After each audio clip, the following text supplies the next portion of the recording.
All right, in this example here, okay, we are going to use the same system of nonlinear equations, but this time we are going to use a different method for solving it. We are going to use elimination, okay?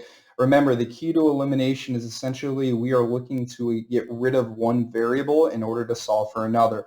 So how are we going to do that? First, we want to identify a variable where the coefficients are either the exact same or they're opposites, okay?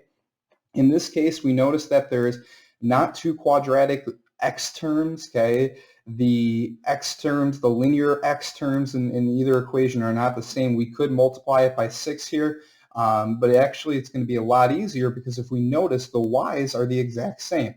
Positive 1 coefficient and a positive 1 coefficient, okay? Now, what does that mean for us? What we can use is we can use subtraction in order to eliminate these, right? Because 1 minus 1 is 0. 0 times y is going to give us 0. Okay, so we are using subtraction to eliminate the y's, which will lead us with only with x. Okay, this is where we need to be careful. Understand, we are using subtraction for the entire equation. Okay, we can only combine like terms. So there's a quadratic term here, but there is no quadratic term here, meaning that x squared cannot be subtracted by anything, so it remains the same.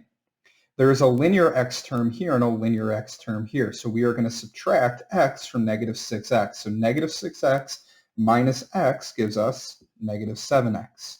There is a constant and a constant, so we can simplify these by doing negative 6 minus positive 1 to give us negative 8. Okay, from here we notice we only have the variable x. Once again, it is a quadratic equation. We cannot solve by square rooting because we have a quadratic and a linear, right? Can't take the square root of an x. So we can either use the quadratic formula or we can use factoring. Okay, in this case, factoring is probably a little easier and quicker. Factors of negative 8 that add to negative 7 are going to give us x minus 8 and x plus 1. We use the zero product property, x minus 8 equals 0, x plus 1 equals 0, in order to get x is equal to 8 and x is equal to negative 1. Those are our two possible solutions. Now remember, because it is a system of equations, we are not only finding the x value, but we need to find the y value in order to figure out what our ordered pair to the solutions are. Okay? How do we do that? We take these values and we are going to substitute back in. Okay? We replace for x, so we're going to pick the easiest equation to work with. In this case, the second one, y equals x plus 1.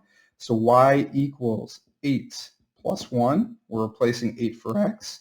So y is equal to 9, which means that our ordered pair, our solution, is 8, 9. We're going to do the same exact thing for negative 1. Y equals negative 1 plus 1. We're replacing negative 1 in for x. Okay? We simplify to get y is equal to 0, which means that our ordered pair is negative 1, 0. So our two solutions are going to be 8, 9 and negative 1, 0.